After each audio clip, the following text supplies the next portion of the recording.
سانگڑ میں انتخابی ریلی سے خطاب کرتے ہوئے آسپا بھٹو نے کہا کہ محترمہ بے نظیر بھٹو خواتین کے حقوق کے لیے لڑی تھی۔ آسپا بھٹو نے کہا کہ محترمہ بے نظیر بھٹو خواتین کی خود مختاری کے لیے لڑی تھی۔ شہید بے نظیر بھٹو ہم سب سے چھین لی گئیں۔ انہوں نے کہا کہ میں بے نظیر بھٹو کی بیٹی ہوں اور بے نظیر غریب کی آواز تھی۔ اب میں اور بلاول آپ کی آواز بنیں گے۔ ان کا مزید کہنا تھا کہ ہم لوگوں کے دکھ سکھ میں ساتھ کھڑے رہیں گے۔ بلاول آپ کی آواز ہے، اب میں آپ کی آواز ہوں، اور نہ کبھی میرے بھائی بلاول بھٹو زرداری خاموش رہے گا اور نہ کبھی میں خاموش رہوں گی۔ ہماری خوشی یا غم میں لوگ ہمیشہ ہمارے ساتھ کھڑے رہے اور ہم ان کے لیے ویسے ہی کھڑے ہوں گے۔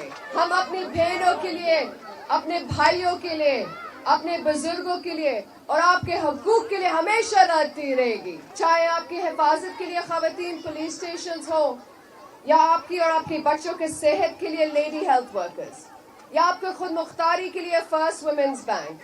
شہید محترمہ بے نظیر بھٹو نے عورتوں کی زندگی بہتر بنائی، مگر پھر شہید بی بی ہم سے چھین لی گئی۔ حضرت آصف علی زرداری نے اٹھایا اور BISP کی کارڈ سے غریب ترین عورتوں کو مالی مدد پہنچائی۔ ہم جانتے ہیں کہ جب پیسہ گھر کی عورت کو ملے تو وہ بہتر جانتے ہیں کہ وہ کہاں خرچ